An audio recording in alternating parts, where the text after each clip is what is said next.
इस समय सभी बहुत अच्छा योग अभ्यास करके चारों ओर वाइब्रेशंस फैलाएं।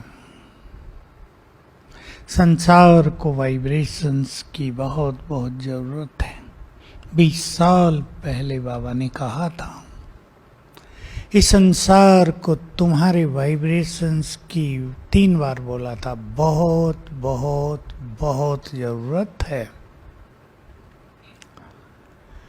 विशेष रूप से यहाँ से ऊपर से संसार में बहुत अच्छे वाइब्रेशंस फैलते हैं। हम योग पे चर्चा करेंगे और थोड़ा थोड़ा अभ्यास भी। बाबा का एक अनुभव जो मैं माताओं को बहुत सुनाया करता हूँ पर सबके लिए है। बहुत साल पहले जब बाबा व्यक्त हुए थे तो मधुबन में भट्टियां प्रारंभ हुई थी। भट्टियों की शुरुआत और एंड अव्यक्त बाबा के द्वारा होती थी। माताओं की भट्टी हुई, 80 माताएं आई। बाबा ने उन सब को देखकर एक प्रश्न पूछा, तुम सब बाप को कहती थी जब आप आओ हमें अपना बना लेना। बाप ने तुम्हें अपना बना लिया है, पर एक चीज वो भी दे दी जो तुमने मांगी नहीं थी। पूछने लगे बाबा। छोटी क्लास होती थी, हिस्ट्री हॉल में सब आगे आगे बैठते थे, हम पीछे थे। 80 से ही हॉल भर गया था, हम लोग बाहर बेंच पे थे। बाबा एक एक से पूछते रहे, क्या दिया? अच्छी दृष्टि देते रहे, बहुत अच्छी। किसी ने कहा ज्ञान दिया, किसी ने कहा प्यार दिया, योग सिखाया। कई बातें माताएं भी होशियार होती हैं, उत्तर दिए। बाबा का उत्तर था, इससे ही योग लगता है बहुत सुंदर, मैं भी तुम्हारा हो गया। है ना? सबसे बड़ी चीज, भगवान भगवान नहीं रहा, हमारा हो गया। मुझे भी नशा चढ़ गया तब से। रामायण जिन्होंने पढ़ी होगी, 2 बातें मुझे याद आई, तब पढ़कर ही आए थे जल्दी। सुग्रीव और राम की जब मित्रता हुई तो राम ने सुग्रीव को कहा, 2 बातें हैं वो, आज से हम तुम्हारे हुए। ये शब्द रामायण पढ़ने वाले नहीं समझते। दूसरा शब्द था, आपने हमें बिन मोल खरीद लिया। भगवान को खरीद लिया ना।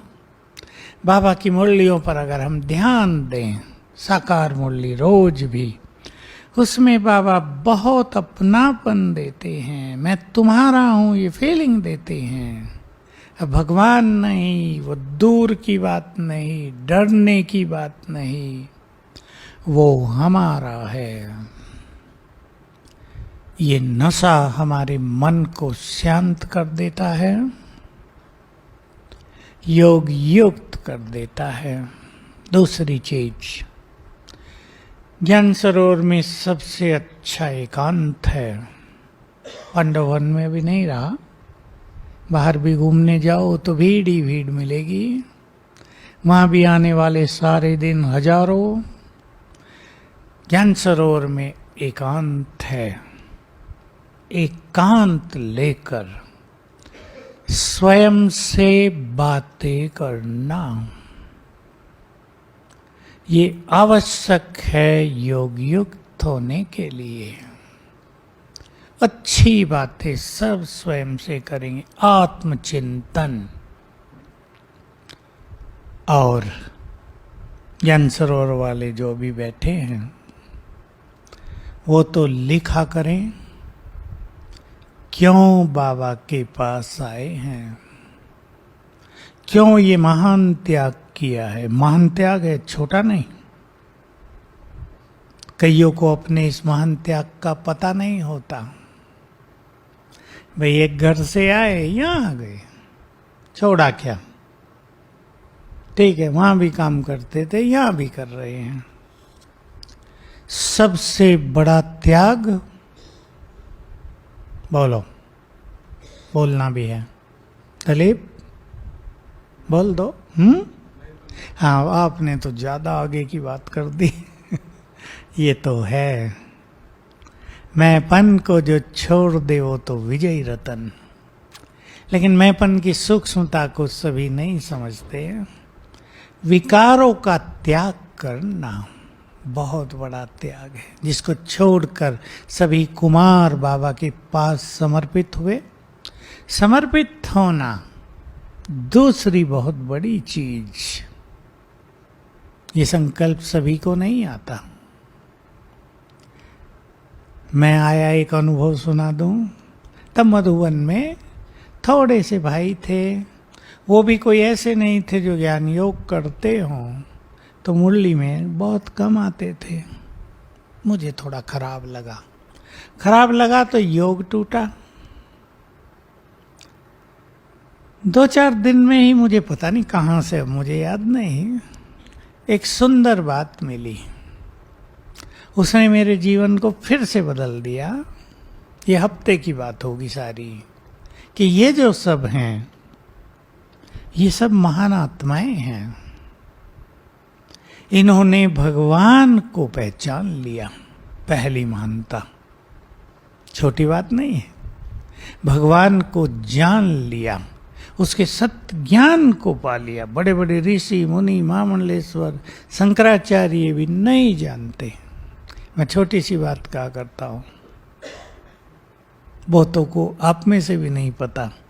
संपूर्ण शास्त्रों में, वेदों में, उपनिषद, दर्शन, 18 पुराण, कहीं भी लोगों को ये पता नहीं है कि आत्मा कहाँ से आती है। और यहाँ बच्चे बच्चे को पता है। कितना सरल ज्ञान दिया। 6 दर्शन लिखे ऋषियों ने, जिनको 6 शास्त्र कहते हैं। ये भी नहीं क्लियर हुआ मैं कौन हूं, कंफ्यूजन ही बना रहा। ये हूं या ये, मन हूं या नहीं, बुद्धि हूं या नहीं, सूक्ष्म शरीर हूं या नहीं, अनेक कंफ्यूजन। बाबा ने एक लाइन में उत्तर दे दिया, तुम आत्माएं हो। खत्म हो गया खेल। तो मेरे मन में संकल्प रहा, ये कितने महान हैं, सत्य ज्ञान ले लिया, पवित्र जीवन बना लिया, मधुबन में आके रहने लगे, ये महान हैं। सब कुछ बदल गया। हमारी दृष्टि हमारे संकल्पों का कारण बनती है। इसलिए बहुत अच्छा नशा एकांत में अपने से बातें करना, विशेष रूप से अपने को याद दिलाना, इस श्रेष्ठ जीवन का लक्ष्य क्या है मेरे, आने वाले दिनों में मुझे कौन से महान कार्य करने हैं। बहुत सुंदर ये संकल्प है।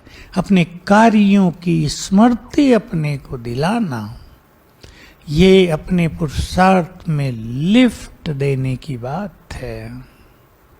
क्योंकि आने वाला समय बहुत खतरनाक है, लेकिन हमारे लिए जय जयकार का होगा, बहुत ज्यादा नशे का होगा। हमें संसार को देना होगा, तो अपने लक्ष्य को याद किया करें। लक्ष्मी नारायण बनना ये नहीं, मुझे आने वाले समय में ये महान कार्य करने हैं, दुखियों के दुख मिटाने हैं, विघ्नों को हरना है, प्रकृति को मदद करनी है, कहीं कहीं प्रकृति को भी शांत करना होगा। प्रकृति ऐसा भयानक रूप करेगी, ऐसा लगेगा कई बार कि प्रकृति सब कुछ नष्ट कर देगी।